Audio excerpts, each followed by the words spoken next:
Les épaisseurs peuvent être modifiées. Par exemple, si je trouve que l'ours là c'est pas mal, mais je voudrais tester avec d'autres épaisseurs, ben, une chose intelligente à faire, ce serait de dupliquer avec la flèche noire la totalité pour ne pas perdre ceci. Hein. Je vais faire des tests, donc avec la flèche noire, je sélectionne tout et touche Alt, je déplace et éventuellement agrandir le plan de travail.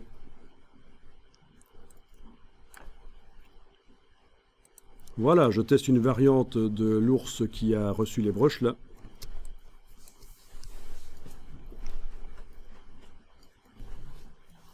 Alors, je vais faire des tests sur certaines formes là. Avec la flèche blanche, je clique à côté de tout.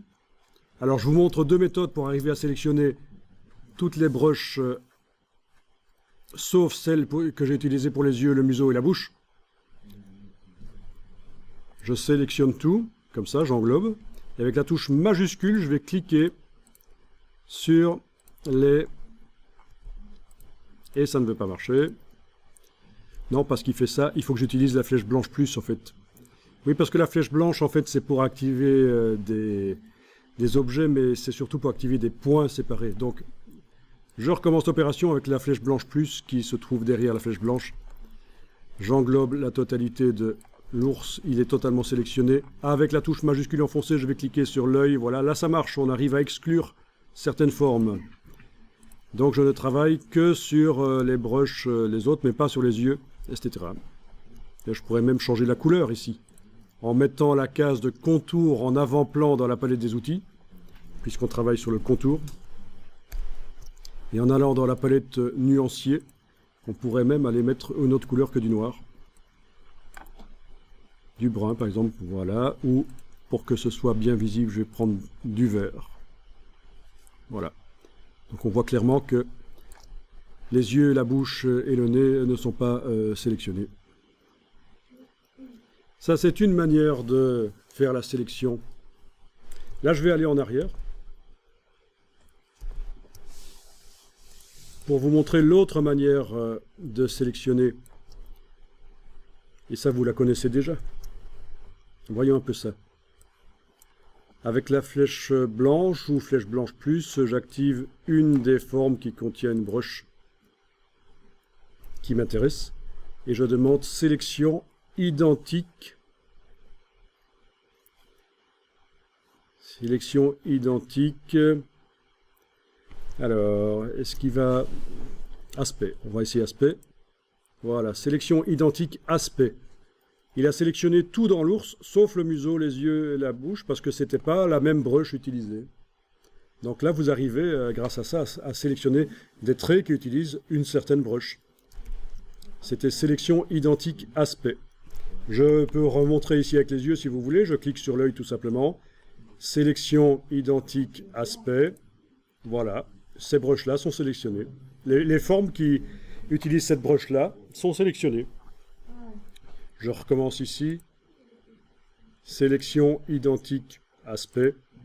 Et voilà.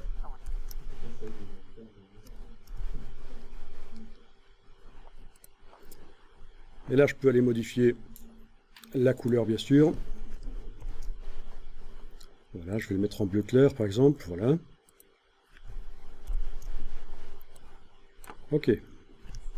Quelle broche est utilisée, en fait c'est celle qui est encadrée, là, dans la palette des formes. Quand je clique sur un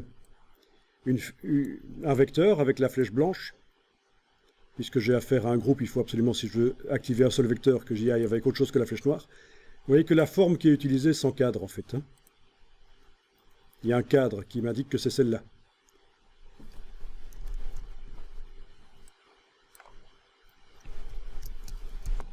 Donc ça, c'est pas mal. Je vais cliquer à côté de tout, rien n'est sélectionné. Et sachant que l'ours utilise, sauf pour les yeux, la bouche et le nez, il utilise en fait cette broche-là, en n'ayant rien qui est sélectionné, je vais aller modifier l'épaisseur de cette broche en double-cliquant sur elle. Ne faites pas l'erreur de modifier l'épaisseur des broches en jouant sur l'épaisseur du contour.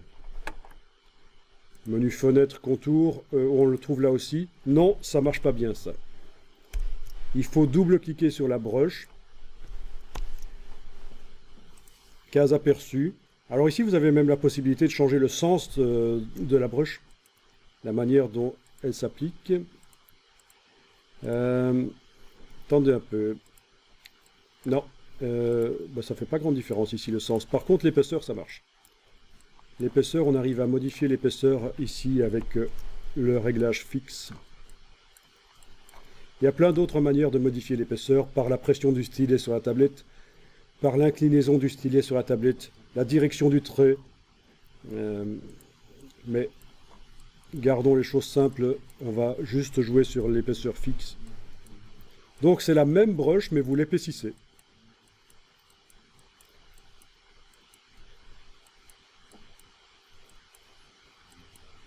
Ça peut être sympa ça. Alors là je trouve que pour le corps de l'ours elle est pas mal. Par contre pour la tête j'aurais voulu qu'elle soit moins épaisse. Je clique sur OK. Et Illustrator me dit tiens, t'as modifié une brush là. Ben oui, ça se voit quand même. J'ai modifié l'épaisseur. Et bien qu'est-ce qui va se passer aux traits qui utilisent cette brush dans l'illustration? Est-ce qu'on les laisse tels qu'ils étaient avant ou est-ce qu'on applique la modification aux traits? Mais dans ce cas-ci, j'applique la modification. Appliquée au contour. Voilà.